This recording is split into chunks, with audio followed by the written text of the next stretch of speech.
All right. Hi, everybody. Can you hear me? Okay, I think Yes. everything's fine. All right. Now everything's fine, and I'm gonna put mine in a speaker view. Okay, now I got it. All right. So I generate a demonstration. Usually, kind of takes a little time. It's you know, I don't paint fast, and I paint actually you know, literally layers by layer. So it kind of takes a little while to finish the painting. And I think is that in order to paint that detail and realism, I think that's the only way, because when I paint fast, I can paint more like impressionistic or just looser painting. But when I go detail, you know, that's the time that I'm talking about. So in the beginning, I tried to figure it out how to make this time kind of goes better for everybody. So I thought I wanted to show kind of process. I cannot show you exactly how it goes all the way. And also I wanted to mention this one because I think we are setting up to have an online workshop. And online workshop is actually kind of like we cannot see face to face. I think that's the only bad thing. But another thing, there's a very good advantage of taking online workshop is you can see I think it's what I call, you can actually have the, you know, behind the scene, you know, all the thing, the little thing that we do, but because of the time restriction, we cannot show you in the real workshop or demonstration. And actually online workshop, you can see from beginning to end, nook and cranny and behind the scene, and it's kind of everything that you can see. So usually you don't see all the detail, finer detail we do. You know, usually I show you a little bit and you kind of do the same way all over the place. But because when I do online workshop, I have to paint everything from the beginning to end. So actually everybody can you can see all the finished painting all the way out. So I think that's the one good thing I learned doing this online video, online workshop. And I think somebody says kind of time is changing. It is. And I am, in a ways, I'm kind of glad that, you know, this COVID, because of the COVID, I learned something about Zoom and streaming YouTube and all that crazy stuff. I would never, ever even think about doing it. You see? So because of this, I learned something. So there's a plus side. I think there's always one thing closed, one door closed, another door open, small or big. And I think we just have to walk into it, open the door and walk into it. Because the door closed, and if we just sit around and it's kind of waiting for that door to open again, I think that's just kind of life is too short for that wasting that time. So I wanted to start with, I think that kind of people who take the workshop already with me, kind of you already know how I stretch my painting. So this one I already kind of painted. Can you see what's kind of one of those kind of the demonstration? Can you see I show little by little, and you just do have everything. And I think it's I just kind of background. So what I'm gonna do is, what I have is, this one is Scotchy 3M, just regular masking tape. I like this one. I think this is 2 inches tape.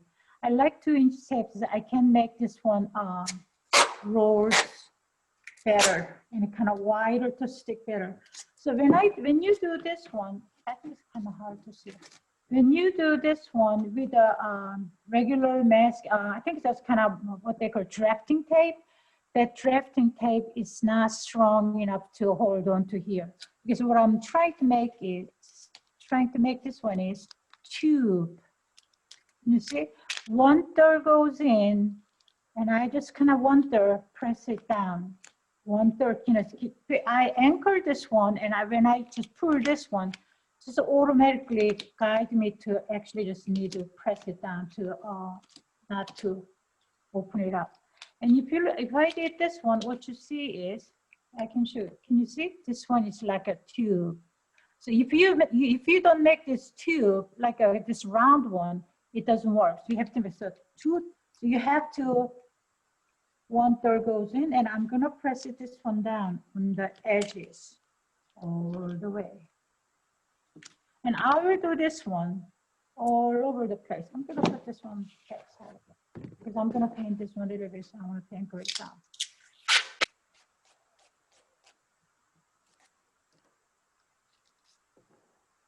You can do this one, it's kind of 1 inches, but when you make the tube is kind of the double tape is a little bit weaker. So I like this 2-inch tape.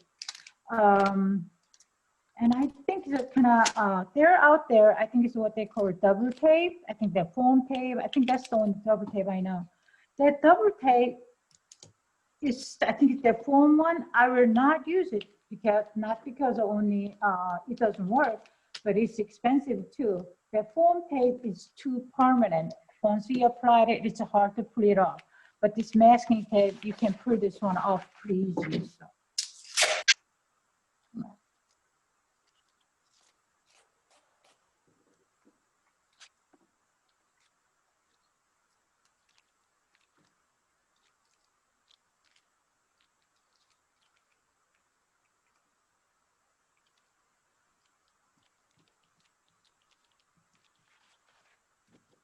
When I do this, when you do this one on the back side, I think it's kind of, I started not because of the, any other reason. I started doing it this one because I wanted to paint all the way outside. I don't want to cut off my paper with masking tape to hold it down. And I don't use a block. And if you have a block, you can just kind of paint all the way out, but I don't use block. So I'm going to put this one in my board, wooden board. Okay? So I think that sometimes some people have what they call gator board or something kind of a little thicker, but I like this wooden board. Can you see? It's kind of, I think it's 1/8/16 to 1/8. I think maybe 1/8 it. I don't know why some of the this I think it's ply. It's not plywood. It's just what they call this one. It's not a, yeah. This is a plywood. Yeah, plywood. Sometime that I bought this plywood, and it's kind of, I go to Lowe's or Home Depot, make them cut, and it stay flat. I think it's a kind of earlier one. I bought it, and it stayed flat. And later I went there to get some more, and it just kind of buckles. It's kind of a little bended, like a round. I don't know what was the reason.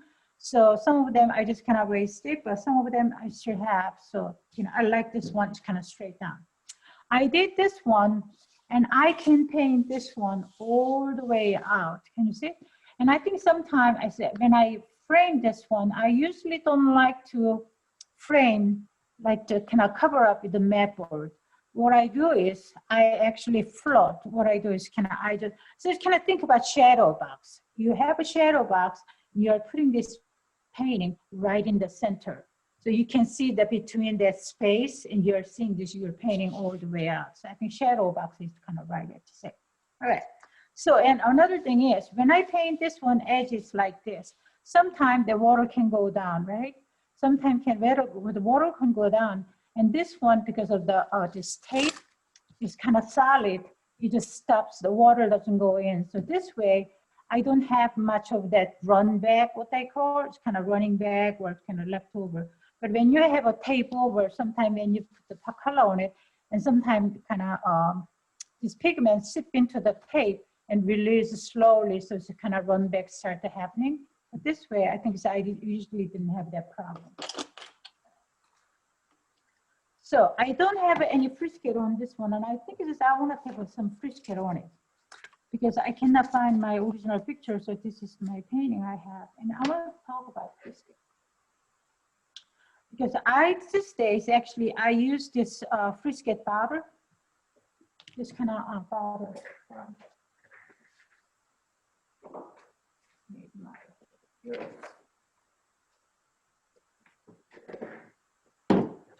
I usually like, I think you can see this one yellowish, right?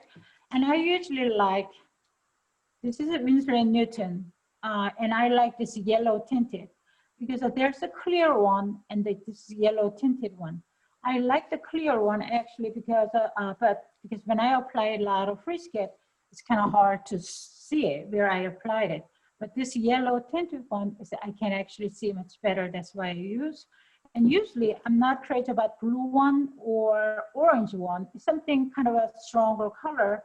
So when I'm painting, it's just kind of a little bit of kind of distract my attention from the painting. So I usually like this one. All right. So before I use, there's a several different kind of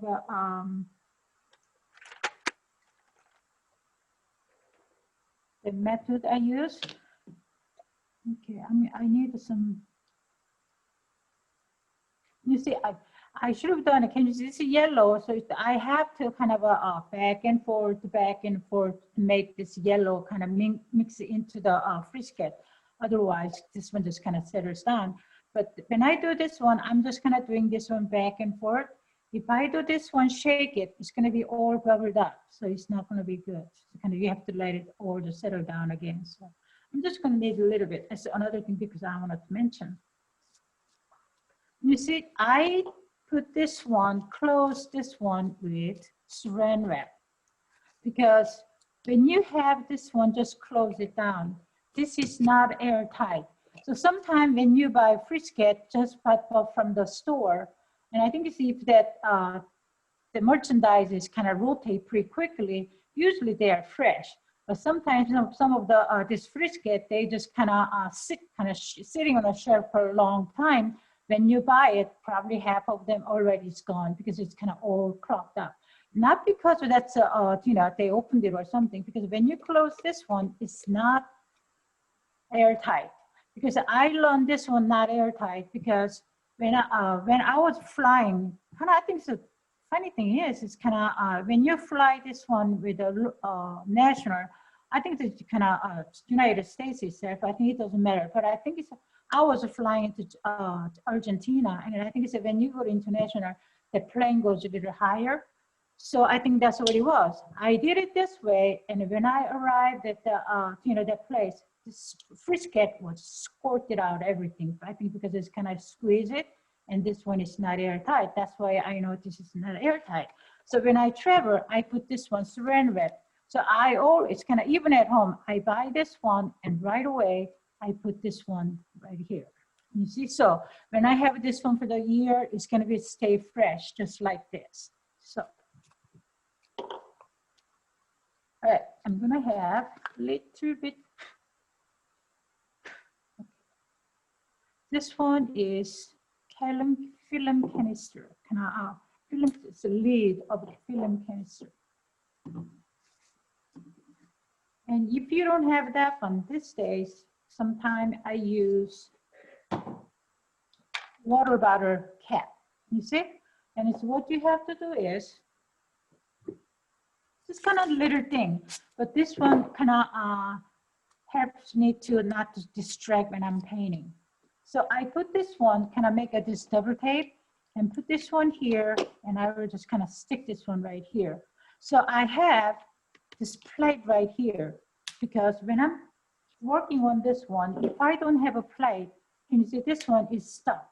So when I'm working on this one slowly, kind of, I have to study where this one is gonna go. When I do this one, and it sometimes goes by this one,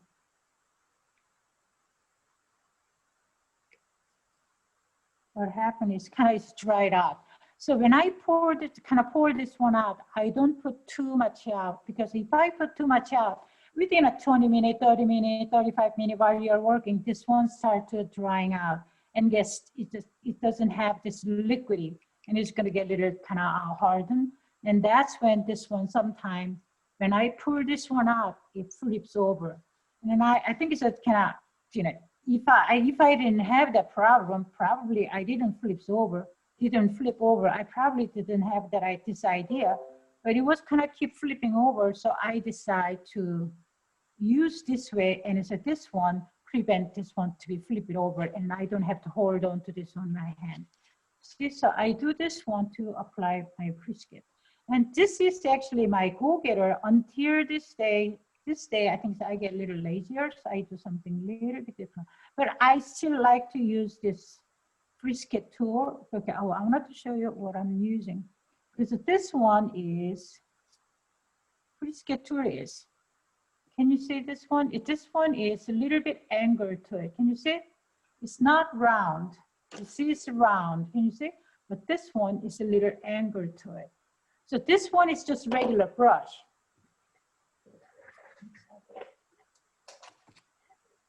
You see, this is kind of a little bit, this is synthetic brush. I think I bought this one because it was on sale.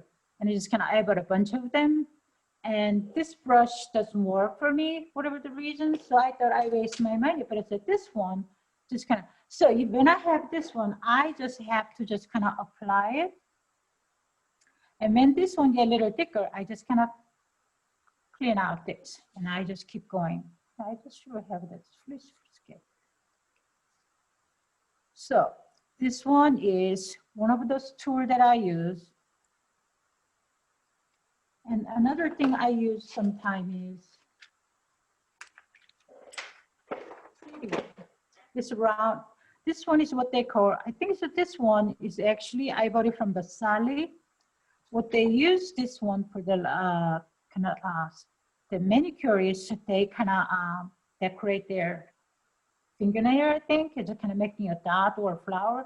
So they use this one, and it comes with a set. I think it's 4 of them like this. Isn't it pretty? I think it's kind of, I like it because it's so pretty. So this one, it comes set, and so this is what we call stylus.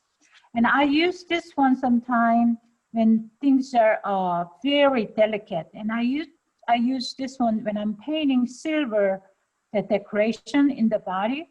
And sometimes the decoration has embossing of a flower. Just kind of flower comes out like this. And this kind of, I will not use this one because this one floats so fast. Sometimes it's just kind of messed up. When I have this one, I can have a very small area, the flower shape or flower very fine highlight with this one. So that's when I use, mostly I use this Def on Ted. And another thing is, I use this one when I'm making a dewdrop, because a dewdrop is kind of round, very fine round and dot. And this this angled one, it will make a little thicker, and the dot is going to be a little over. This one is going to be perfectly round. You see? Okay, I'm going to make this one here. So this is what I use.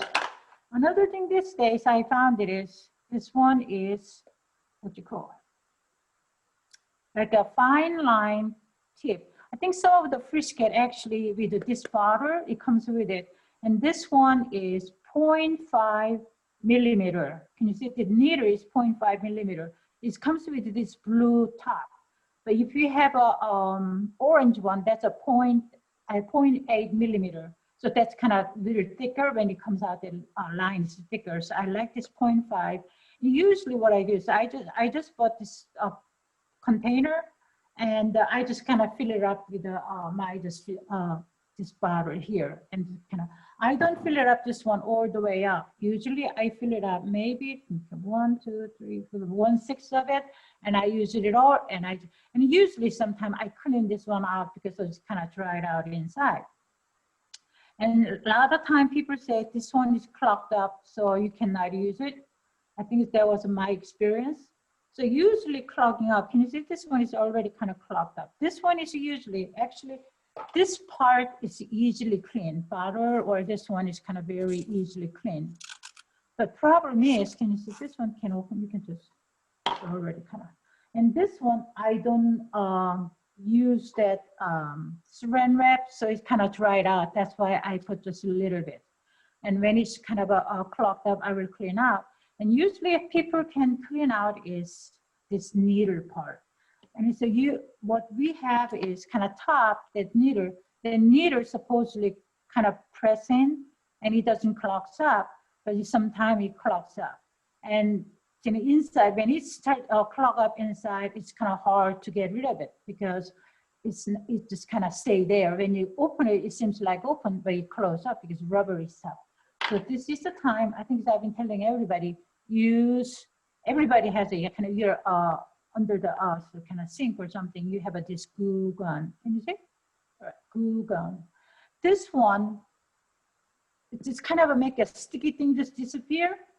And if you drop a couple of drops of the glue gun here and sit for a couple of hours and use this one, everything will just kind of flow out. So you can clean out with that one. After that, I'm started using this one more often because if it clogs up, then I can actually clean out. So I don't have to worry about it. So I've been using this one more. And sometimes what I hear somebody said, like you wanted to, after you use it, you want to store your bottle upside down, then it will not, clog up. I think that's probably true. But usually I forget, and I'm not that careful. So, okay, let's see how it goes. All right, it's coming out.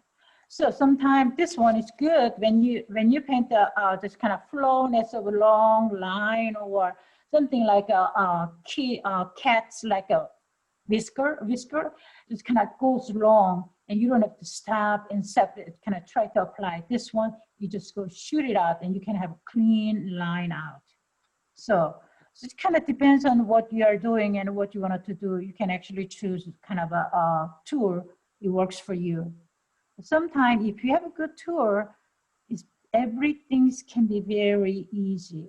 But sometimes if you choose some wrong tour, I think that there's a talking like a carpenter who has a good tool. It's just kind of make a better cabinet and nicer cabinet.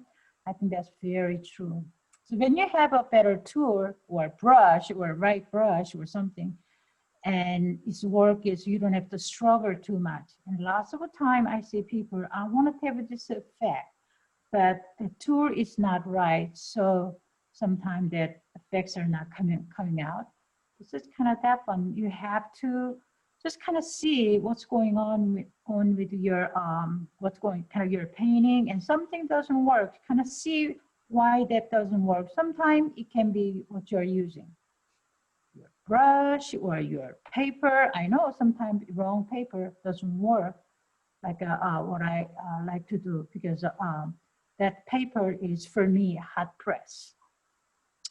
Because I like to layers. I like to layer, colors get deeper, and I just kind of see how things are developing. That's what I like to see. But hot press, I cannot layer because whatever that I applied it will come off. And I think there's kind of a little bit of stain left, and the color doesn't give me that deep saturated looking when I even layer. So it just kind of keep coming off. So if I have a hot press and if I try to paint like how I want it, it's not going to work because I struggle, but the results are not coming out. Because I'm not doing anything wrong with it, but it's just wrong paper. Okay, so I'm not going to do everything because can you see? I'm just so this one works pretty good too. See, that's why these days I use this one more. Is it faster? It doesn't mean that do I paint a lot more because of this? Not these days. I don't know. Is it just kind of too much time? I feel like maybe I can do it tomorrow because I have all day long tomorrow too. That's the problem, I think. Oh, yeah. Can you see this kind of when I go to long line? This one is actually pretty awesome. Yeah. You see, I am going to, so this one, I'm going to also, after I'm going to just finish for the frisket because I wanted to show you about the frisket. Okay, I'm going to close this one and we're just going to put this needle inside because my eyesight doesn't get better, so I have to feel it get better. Okay, I think it's working. All right, so this is kind of frisket is over. So I'm going to talk about glazing because when we do workshop, I think it's, I don't know, I haven't put the information on my website. And at the workshop, this color is going to be pretty simple, but there's even simpler color. I play layers of a glaze going on. And I wanted to talk about this layering it. I think so I can just kind of work on this one. Because sometimes I see people have a problem what they call feathering. Yeah, that's feathering, or I think it's kind of feathering. But the feathering is kind of, when I do this kind of painting, can you see this area right here? This is the feathering it, okay, right here. And can you see, I made it this lighter, that mean darker and lighter, that mean I feathered it. Can you see it's kind of just smooth it out, and it's gonna make it lighter here and here and here.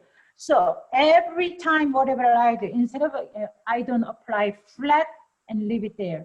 I think sometimes it can be, but usually when flowers are blooming or something roundish, if you have a flat table, that's a flat table, that's okay. But it kind of, when you look at the, especially even when you are painting portrait, or when you are painting flower or something is kind of roundish feeling, always you need the feathering, unless it doesn't mean that can you see this background? This one is I apply flat. This is the undercoat. Sometimes undercoat can be a flat, just try to give overall colors. But this one, I didn't want to it involves lots of white. And so this one, I didn't have undercoat. So I essentially, this one I can give undercoat because this one is pretty dark. But it's the only one area I wanted to I have to frisk it is overall darker, that area. I will just put this one so I can actually, I will show you how to undercut this one. It's here, where is that place? This one is here, right here. Okay. A little bit of a highlight, very little. So this is the one that I will frisk it because this very teeny highlight, and if I'm not careful, or I will go over. And sometimes people say watercolor is harder because when you lose your white, you cannot get out, you cannot make it out. It's actually, that's kind of a true statement. You cannot get the white out. But unless you have to have white, usually you can get the color out. You see, because white is not the only highlight. The highlight can be lighter red, lighter blue, purple, any kind of thing. You get lighter yellow. Anything can be highlight. Once you are making other area darker.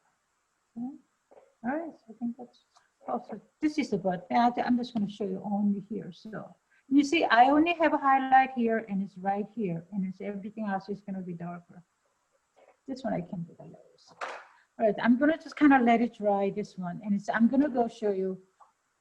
So instead of having so I think it's because sometime I think I even have the demonstration at I think my first book. I think it's first book, because I have a one straight clean paper, and I want to make this area darker and this area lighter. That's quite easy because I just apply here, and it blends out here, and it just very easily blends out. But that one is much easier because you are not dealing with the surrounding area. So when you go into the painting on your real painting, the shapes are not square or rectangle. Shapes are always changing, depends on what kind of a forge you have. You see? So if I have this one right here, if you look at this one, can you see? Okay, can you see? So right here is going to be darker, right here. And I have this one, so even one pattern, I will not try to do everything once. So I have this one pattern, half of the pattern is flipping over. So even this one is set. I'm going to have one, another one here. You see, another one, this one later. So there's going to be about 4 or 5 layers going on in only this space. You see? So when I do this one, I will not do the 5 steps at once. I will do one thing at a time. Okay? So this one is probably permanent rose. Oh, can you see my palette? Okay, you cannot see the palette. Okay, yeah. That's better. Oh, my computer has something crazy on. All right. So I have this one, and I have this one very loose. And this one is kind of a practice. It doesn't mean that you have to be perfect or you have to be make this one, exactly what it is. I'm just kind of showing you this one this way, but if I made a mess, I don't care. Because it doesn't have to be everything so perfect, okay? So here, all right, I can just kind of brush this. And can you see it? Usually what I do is, I will just kind of use, if I turn this one around, that's easier. I can see tip of my brush. Can you see? I will blend this one out.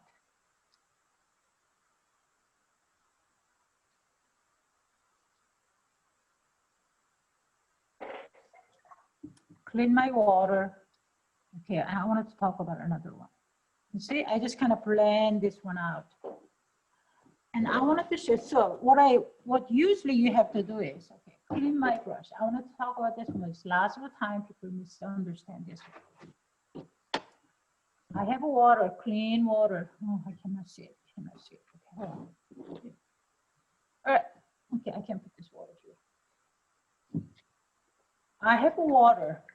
You see, I kind of squeeze out this. I clean my water, clean water, dab it into my cloth I have. Can you see? Usually, and that's when I go for the blending. So I want to show this one again. Right. Let me find something. So I have to find the space, darker area or bigger area, so I can show. All right. This one is. I'm just going to go to. Okay. Oh, that's pretty good. And I have this one red one here. Can you see that I have this one? It looks like a purple. Okay, let's find some purple. I'm going to make it purple.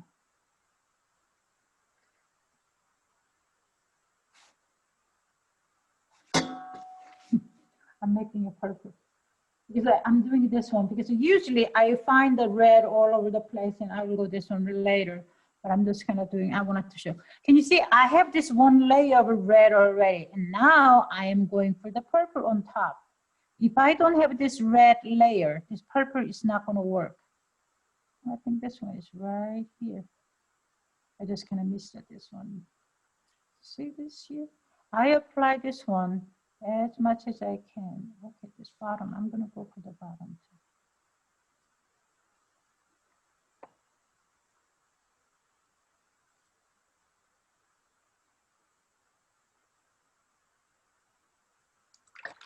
You see, clean my brush, tap it off, and I will blend. Can you see? I'm just using tip of my brush. You don't want to have too much water. If you have too much water, it's going to be run back. If you don't have enough water, you cannot blend it because pigment is not going to. I waited a little bit too much, so it's kind of a little bit marking on it. I think that's okay. Okay. So sometimes if I don't like this marking here, can you see? This one is kind of separating it with the water. This is the dry brush. Actually, I can do this. You see, I'm just kind of feathering it to blend this one better. Okay, so it's kind of, so this one is a dry brush. All right, can you see? So when I have this purple on it, if I have a purple on white area, okay, I'm gonna show you. If I have a purple on white area, that purple is gonna be look like this.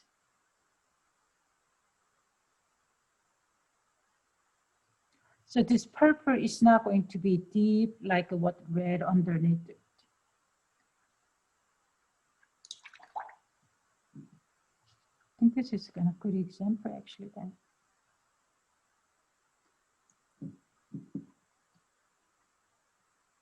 And you see, this one has a red in it. This one has, this one doesn't have red in it. So when you have a red in it, this petal is gonna go together much better than this. But this one is just kind of purple. It's just kind of a little dry looking. Okay, so that one is good. And this where the yellow is, I'm gonna move this all out because it's everything too clogged up.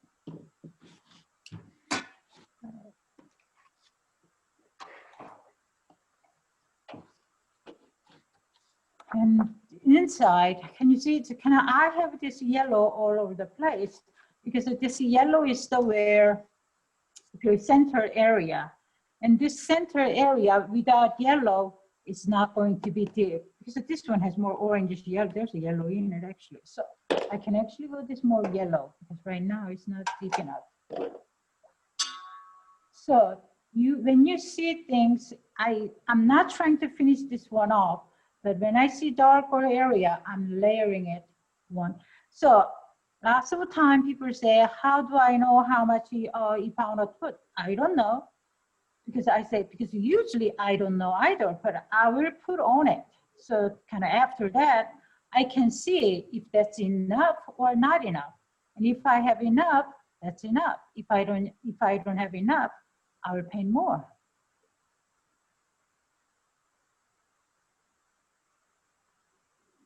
This one is right here.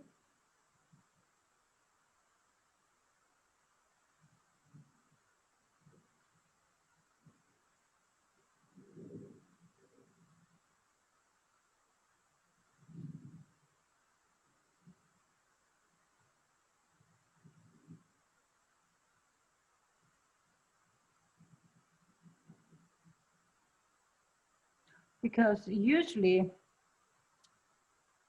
where the dark or reddish tone to it, I use yellow a lot.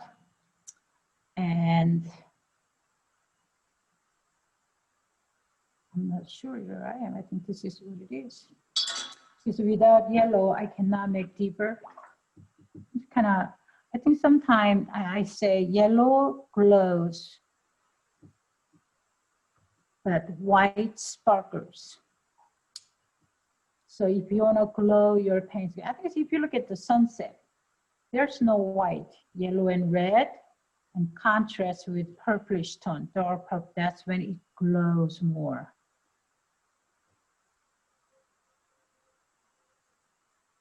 So usually I will put yellow first, where I have yellow, and I will go from there.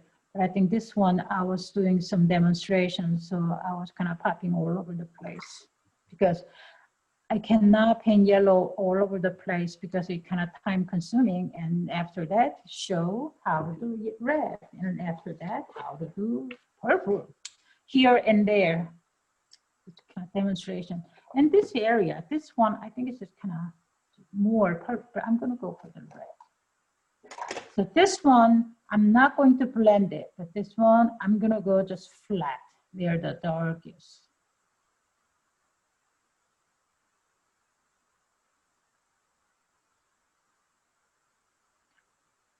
So it depends on where you are. Kind of study your subject matter, and you need something dark. Instead of painting everything at once, layers it with the color. Then it's just color, it's richer and it's just more floats. It's not kind of, I think it's what I say. Color is not going to be just kind of too stiff. So this one, I have to let it dry first. And I have already done it.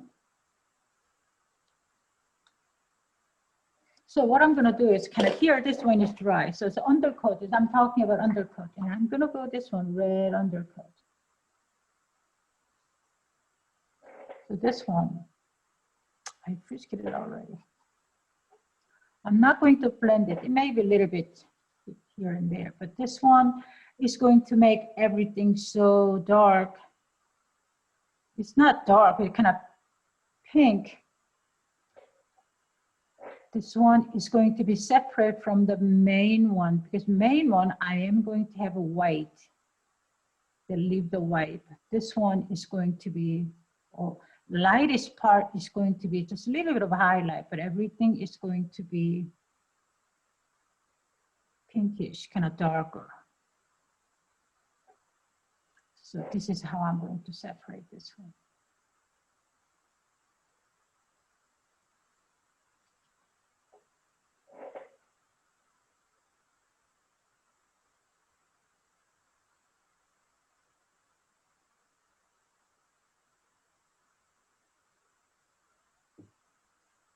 Okay.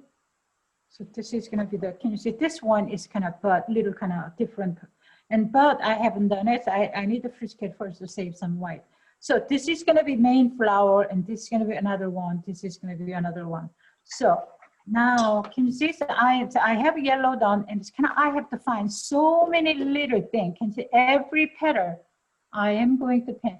After this one dries out, and I'm going to start doing exactly same, darkening it on top of the red. So I'm going to do this one.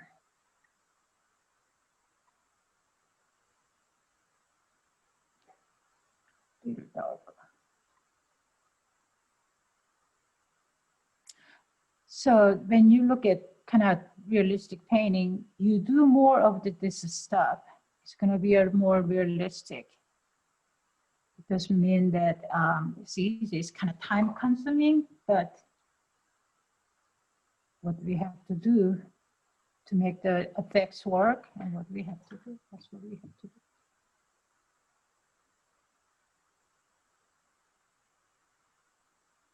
Okay.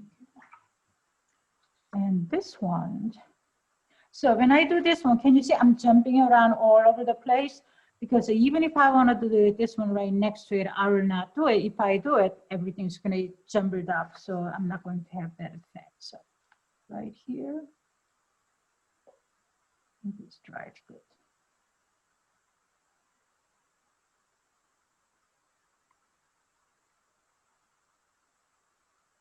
Has a little more detail to it.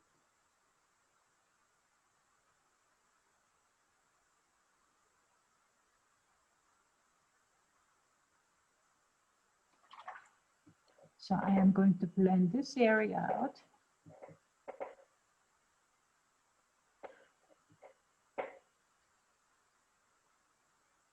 It doesn't mean that you have to do this one perfect. I never do perfect anyway.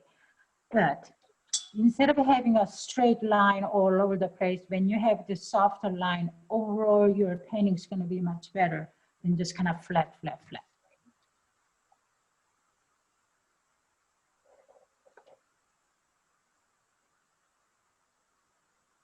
The funny thing is, when you have painting like this, you are doing the same thing over and over and over again. It's kind of a little tedious. Let me have this infinite stronger red.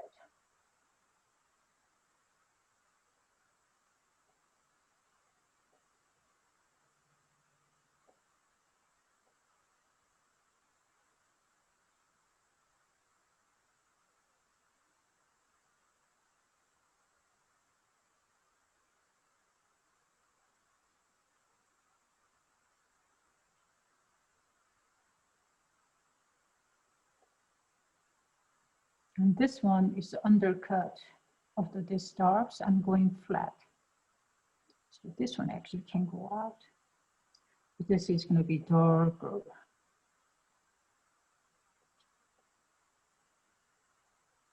It's much more undercut. It's going to work better.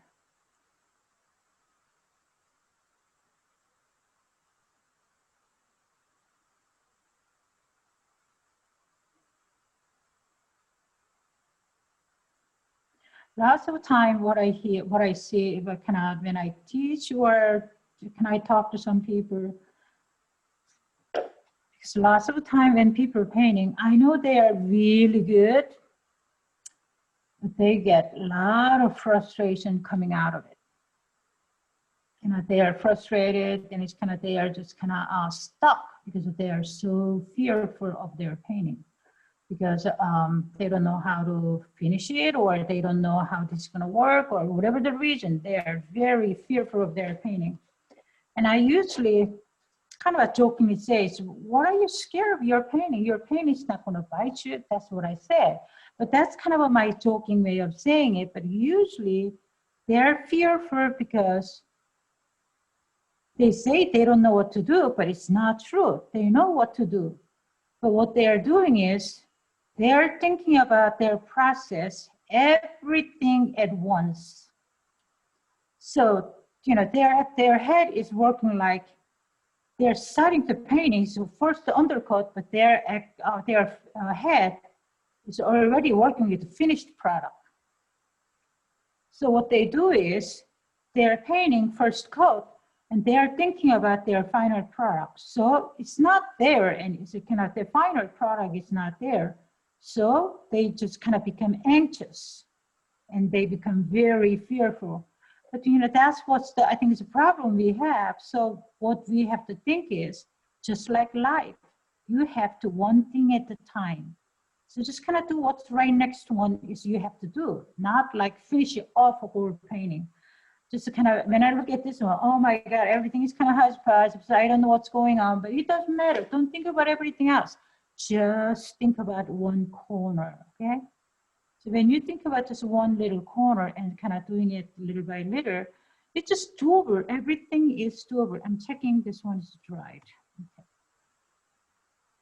I think this area a little bit.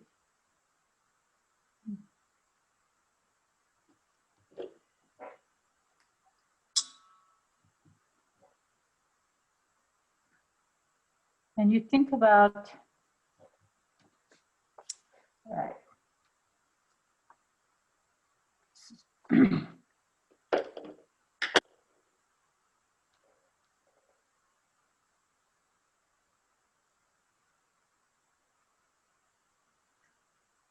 When you paint this kind of a detail painting, you are doing your yoga at the same time,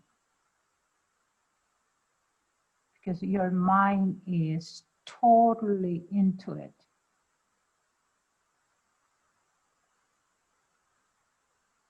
You forget everything.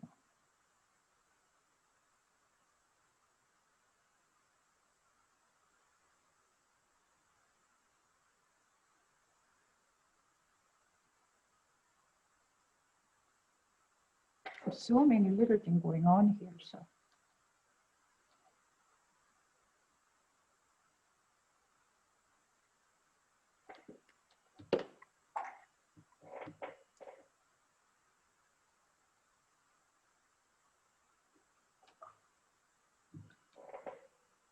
So this one is like you're building a house. You are just applying, it's kind of, you're putting your bricks one at a time. So you cannot apply brick everything at once to build a house, right?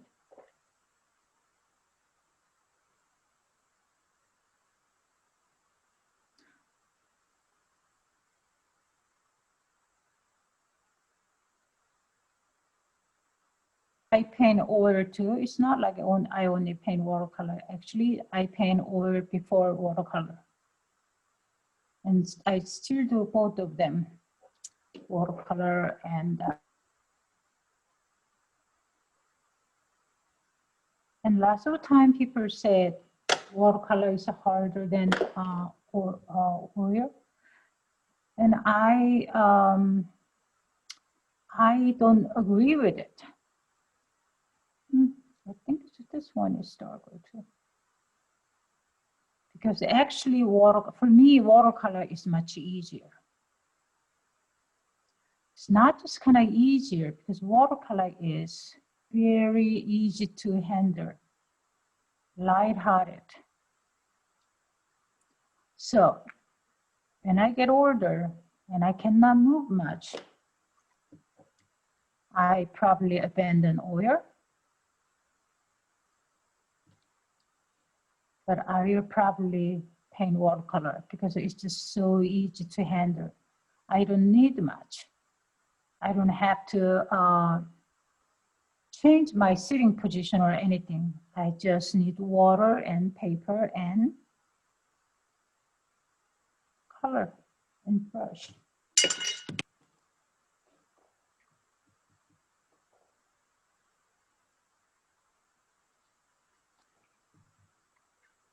So I'm just kind of doing this one little by little.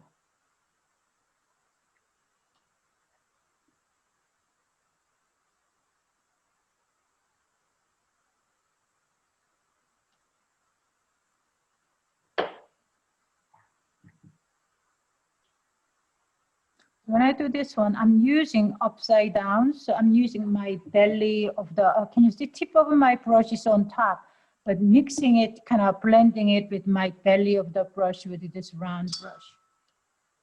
Right. And after that, I'm gonna go with this one. This one I already did. And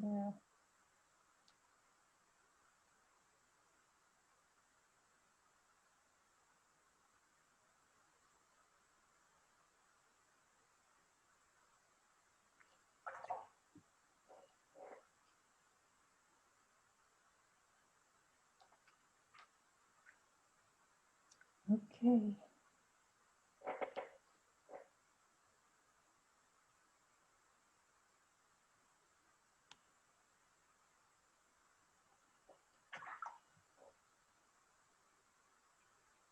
Okay, so this is the layering and blending process. You see? So I have to do this one. I don't know how many times, over and over and over again until it's done. So, but kind of, I just kind of wanted to show you the process I follow through this way for this project. Because it doesn't mean I do this one, everything all the time this way, because sometimes different kind of a project, and if I sometimes I have to find a different way to approach to finish the painting. So I'm not just kind of stuck with one kind of a way of doing things, but usually this is the blending and blending as kind of applying, glazing it, applying it, what do you call? Feathering it, applying it, feathering it, applying it, feathering it. Just kind of different time and different shape that I will not. So if you have this kind of little bit of a kind of, what do you call? Lots of a little knick-knacking going on. If you do that knick-knacking more, you are creating more detail.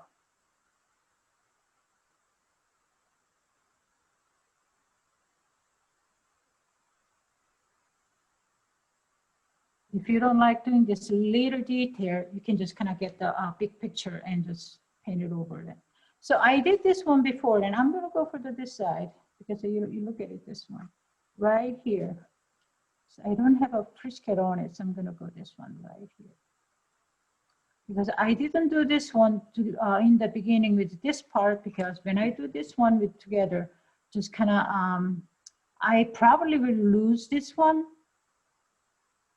You can actually do it, but it's usually, can you see this? This one is much easier because I did this one and this one. Otherwise, you have to blend this one out very carefully.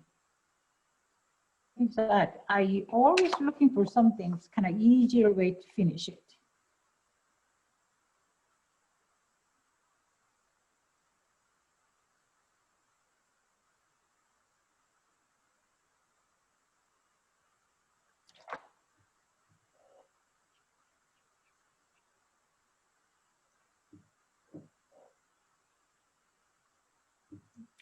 It's this one.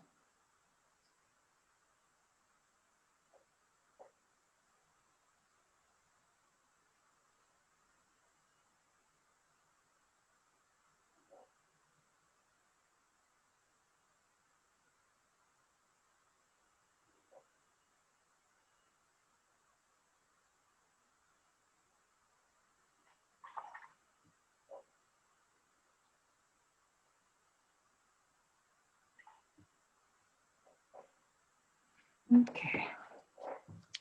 You see, I'm just kind of looking for a little thing here and there. Okay, I think I'm gonna probably stop doing this one because I am doing same thing over and over again. And if you guys are here, you can actually ask questions. It's more fun because I'm just kind of talking, doing the same thing. It's no more fun. Okay, I'm gonna do this one here. Hey, Soon. Yes.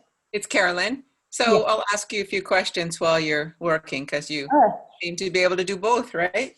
Yeah. What's the background going to be of this? Background is going to be leaves. Okay. Mm-hmm. Very nice. So leaves is kind of, leaves are usually kind of a green, right? Mm-hmm. The green is kind of lots of time, green is the very hard color. So what I do is kind of usually when you have a, can you see this is dark, kind of that leaves.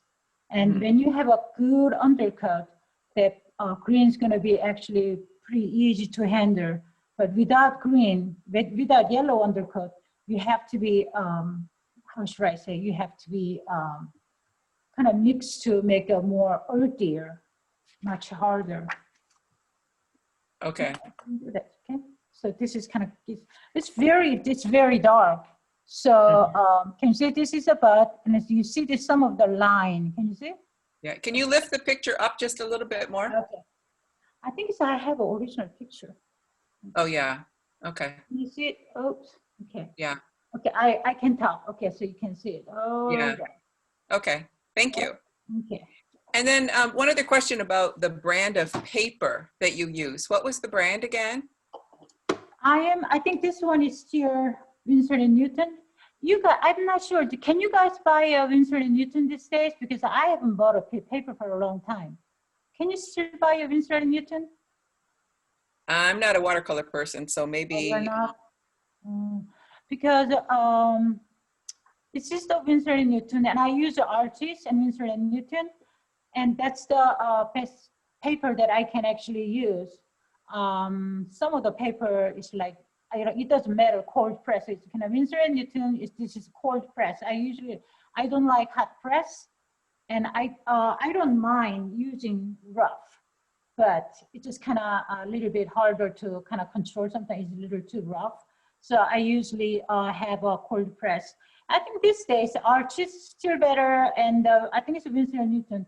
I think still, there's something happened about that paper world, like Winsor & Newton, Arches is kind of, some company bought it at all the ones, and kind of their sizing was kind of a little messed up.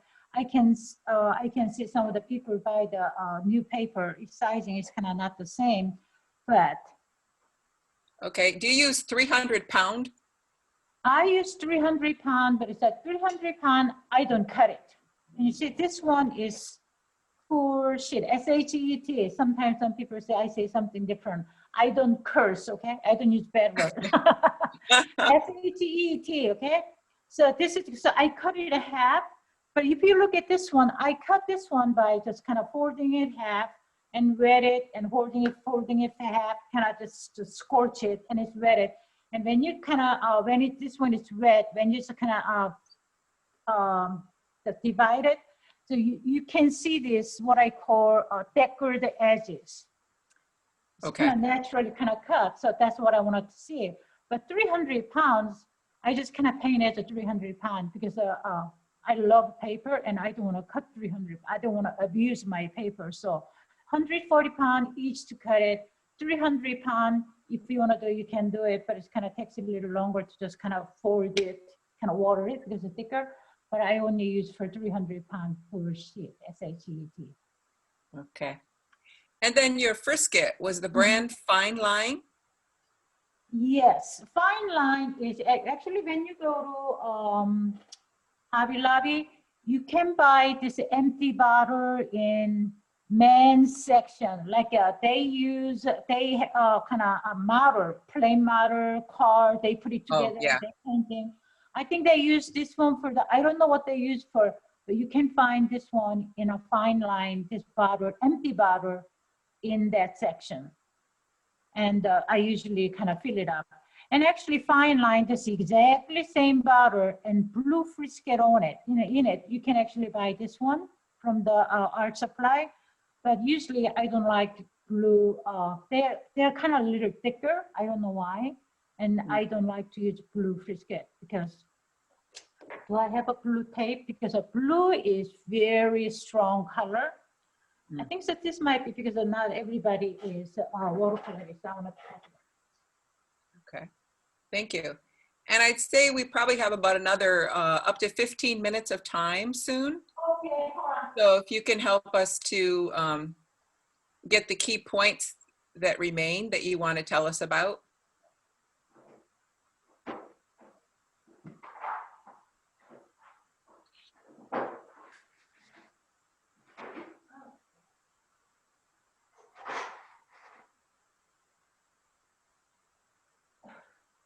Sorry.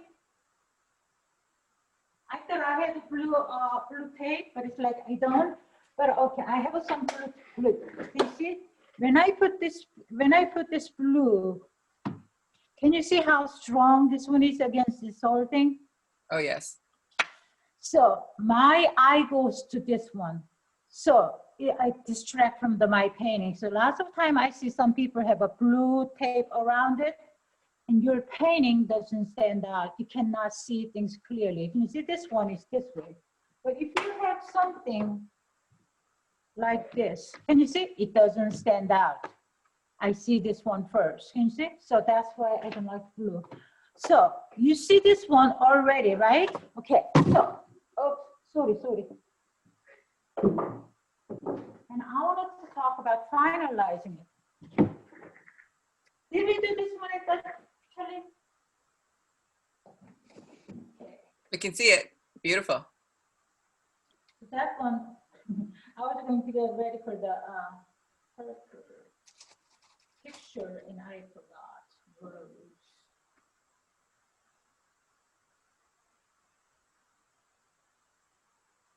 Okay.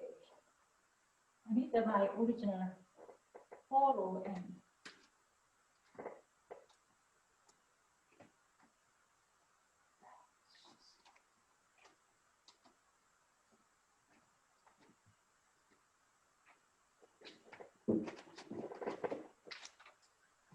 okay, marble. Let's invoice. With this one, I've been teaching at the workshop step by step. So here, okay. When I have this, so if you look at this one, I did that glazing. Can you see? The layers of color all over, yellow and red and blue, everything just like this. So I just kind of apply everything at first like this and take the frisket off, and this is going to be my finalizing stage. So if I go for this one, center, so sometimes it doesn't mean that you cannot apply another color to it. If you think the colors are not strong enough, you can always go for the more. It's not like, I made it this one a little bit darker, but this is going to be where the stemming is. It's going to be, I want to make this more yellow. So always, it doesn't mean that I cannot redo it. This one, I want to take a little more yellow in it. Then I don't have yellow, so I have a little bit of yellow here. You see, if you look at this painting, and my original reference photo is not the same, because reference photo is my reference photo. It's not going to dictate what I want to, dictate means I want to make like a reference photo, but I don't have that ability to do it. So I just do it my own way and be happy about it. You see, I'm not going to cry over it. It's not lookalike. Who cares about this? I usually don't care about lookalike. I will do my best, but I will make it pretty, like how I want it. I'm going to apply, I'm applying this yellow a little more so I can go a little deeper, color it redder. Because if I don't have this red, yellow underneath, my red is going to be too pinkish. Some other area, pinkish is going to be okay, but I'm not here, so. So I layer this one little by little.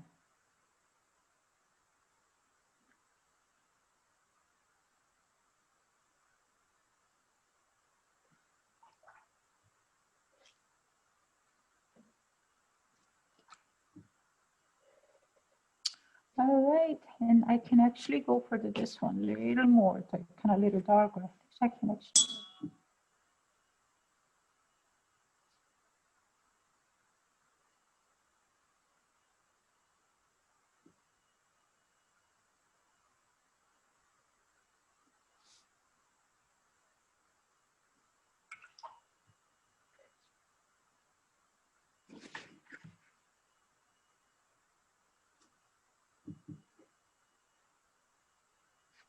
You see, so I apply this one all over the place. Now I am going for the little bit more detail. Because of this detail, if I do it before, if I do this dark, when I apply the lighter color, it's going to wash away. So after this dark, that's going to be end of it. The dark color will stay on.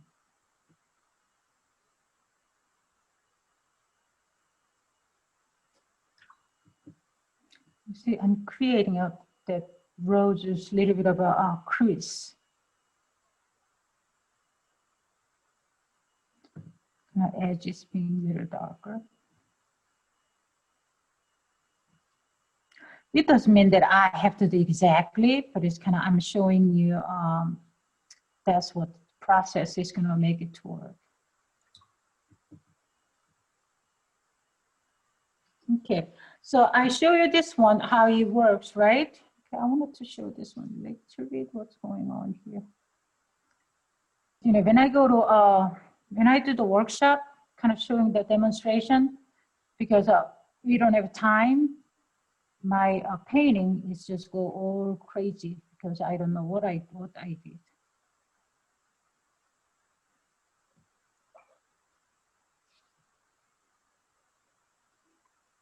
So later, when I tried to finish the painting, and I'm like, oh my goodness.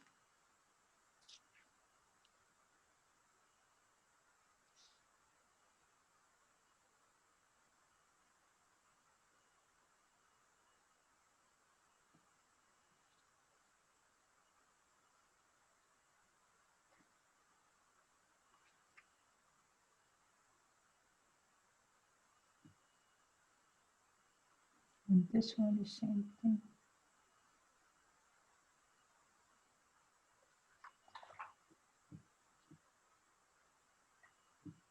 Drop the water.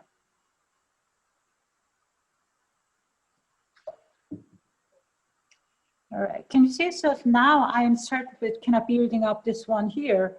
So when you look at this one, this is kind of glass that I have. And I have a lot of color going on, but it's like, that was just all over the place. But what I see is, so now is the time, if I just kind of finalizing it, lots of the time what I use is the black. The color I already have kind of mixture in it. The color of the black is I usually mix 3 colors. There's gonna be indigo. I call it this indigo, it's darkish dark blue. But for the pigment, 3 primary color makes a black. And light, actually 3 primary color makes a light. You see, that's why it's kind of real light. So it's kind of pigment make black, but if you make just regular lighter color of the 3 primary color, it is kind of black, but it's kind of gray, kind of like you come out.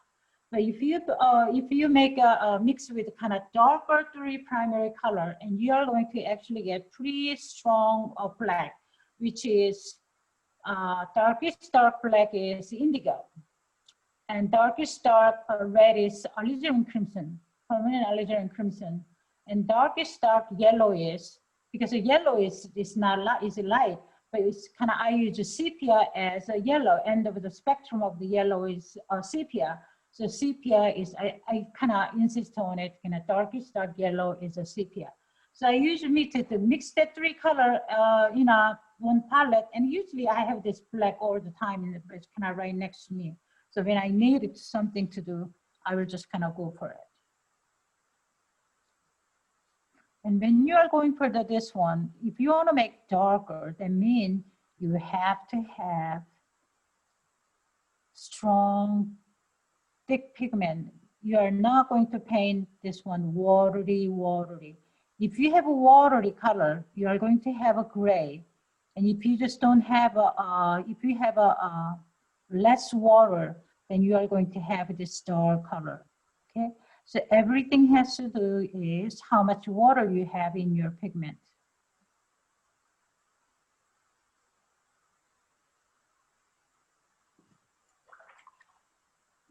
Even this one, I don't want to go completely dark. Can you see? As I blend this one out, but I apply this black here because the undercoat, can you see? It's reddish. The red is kind of coming through it. So without this kind of red undercoat, this black is going to be grayish. Can you see darker, maybe black, but lighter area is going to be gray. So this undercoat makes a whole lot different.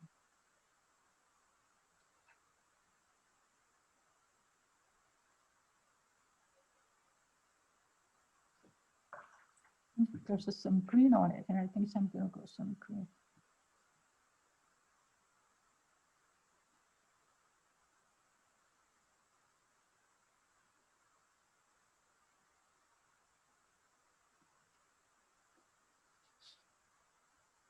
It's kind of dark, but I'm not gonna go too dark. So I'm just kind of making a little squiggly. I call it doodle.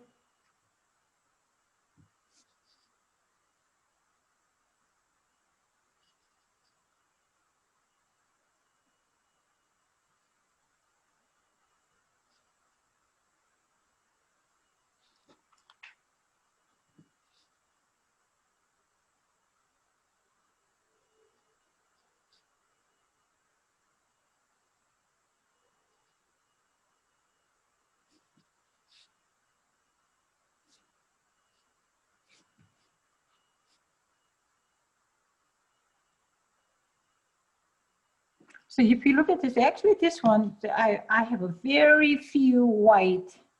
I think I got rid of most of the white here. So if you look at this area, there's no white, but it's kind of, there's a lighter, this may be a white. You see there's a lighter color. That one is not white. It has a little bit of yellow and red and kind of blue. Anything is kind of there, but a lighter color version of that kind of color. So it's kind of, when I introduce this black right next to it, that contrast start to coming out. So it looks a little lighter.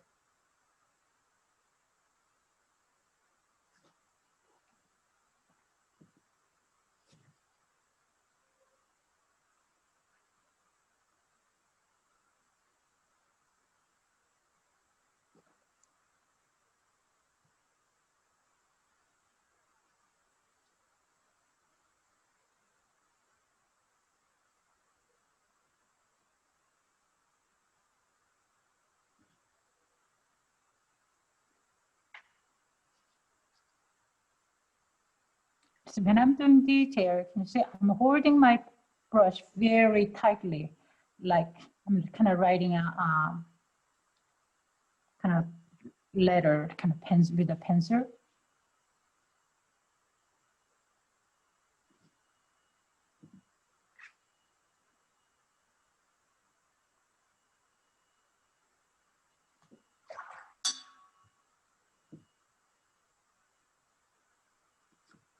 Okay.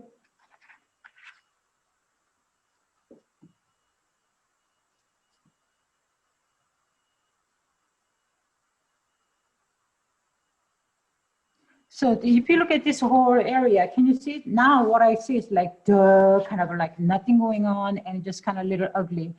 But when I start to introducing some color to kind of dark color to it, and this dull area is going to be more exciting and it's going to be start to livelier because the contrast start to coming in. And lots of time, if you look at your painting, sometimes you see something is not working and like you don't know what to do. Usually, unless you make it kind of whole thing just kind of black and just kind of strong color of something, usually what you need is the contrast. Strong color right next to it is kind of introduce the contrast, kind of darker to make it contrast.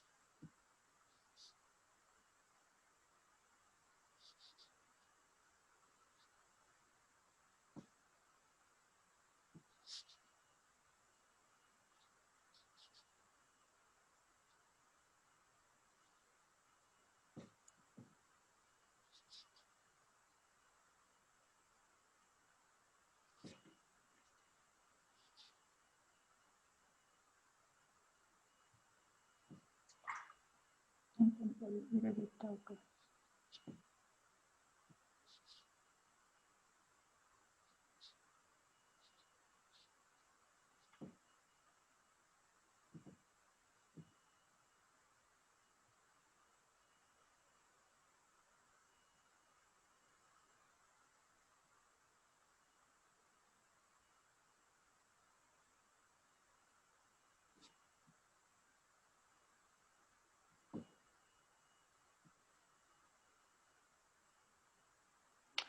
I've been using black, but I think it's one leaves kind of underneath.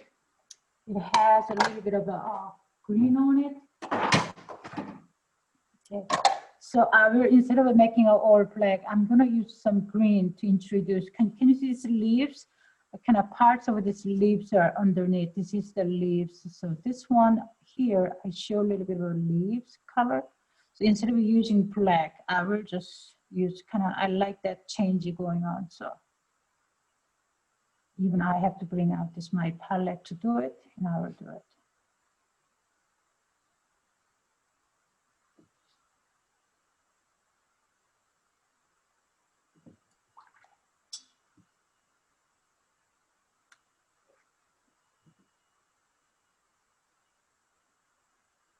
And some green is right here too.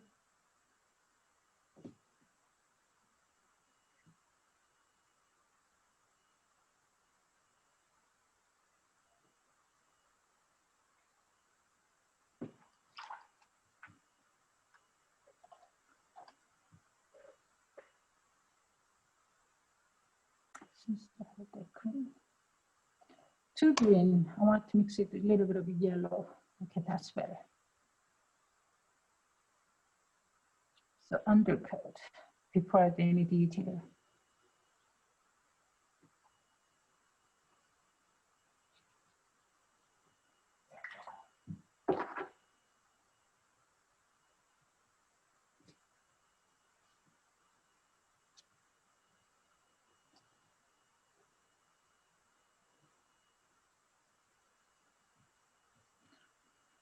Okay, I wanted to introduce something about scrubbing, okay? Okay, this much done. So, last of time, because I wanted to talk about the scrubbing, because I wanted to kind of make you feel a little bit easier and kind of going over doing it. Because there's sometimes some people say, I am so, you know, I hear so many times that I am so scared because you cannot take up your color or it's too strong or something. There's always a way to make things work. I have a scrubber, what they call it. You see, when I look at this one, this area, I want to have a little bit of highlight, but it's kind of a little bit kind of overdid it. And instead of making, if I don't have a lighter color, everything's going to be a little dull. So I wanted to take some light color. I want to get a little lighter color. Okay, now is the time. I need to.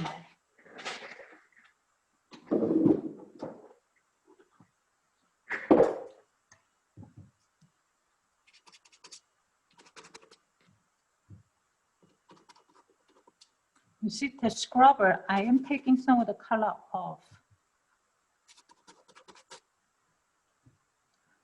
For me, I have some color on it and taking some scrubbing to color off. Sometimes it's better richer than you try to save this area as a light. If you're scrubbing this one off at this point, still you see lots of color underneath that is already kind of applied. I'm not trying to make this one white. I am trying to make this one a little lighter than other area.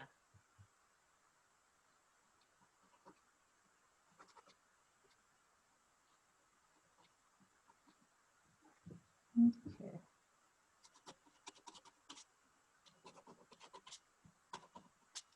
Can you see? Can you see that I take some of them off? It's kind of a little lighter. Okay, let's see if I can have some. I think I want to have it maybe a little bit here.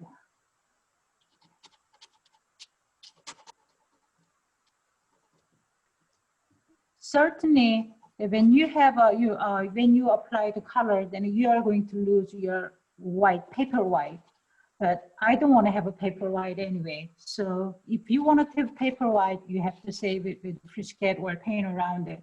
But for me, paper white is not necessary because sometimes, because I only one thing that I like paper white is probably a little bit of highlight here and there, nothing more.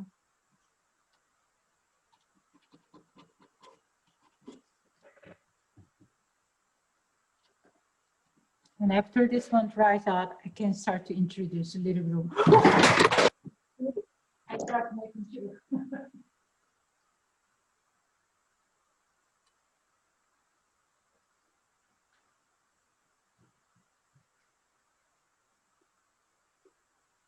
Okay. Still okay. Yeah, so soon, we're starting to lose people because I think people have other commitments, and this might be a good place to, Okay, so I think it's after that, I'm kind of done anyway. So okay, yeah, my, very, very impressive. uh, my, what's, something happened. Yeah, we're looking at your lap. Okay, we're getting closer. There you go. All right. Yeah, So, and I want to let everyone know, soon we'll be conducting a workshop for us in a virtual manner on March 24th and March 25th next year. So please watch for the newsletter and the announcements for upcoming workshops in our website. And soon we'll be giving us a much more detailed demonstration. yeah, And that'll be fun. yeah. So Soon, I really want to thank you for your time today. Thank you everybody for And coming. I have just a few more announcements, but I think soon, I'm not a watercolor person, but Uh-huh. your message about fearing the finished painting is Yeah. very well Oh, that one well goes to understood. everybody. I think we all have that with any of our Yes, artwork, that sometimes we get so overwhelmed that it's hard to finish, and you yes, gave us some great tips. And I think a lot of your technique can be applied to other art forms as well. So yes. thank you so much. Thank And you. for our members, I wanted to let you know we will have a December meeting. Yes, We are going to feature one of our guests as our guest, one member. That's Claire Payne. Claire's going to share how she was creatively stimulated during COVID with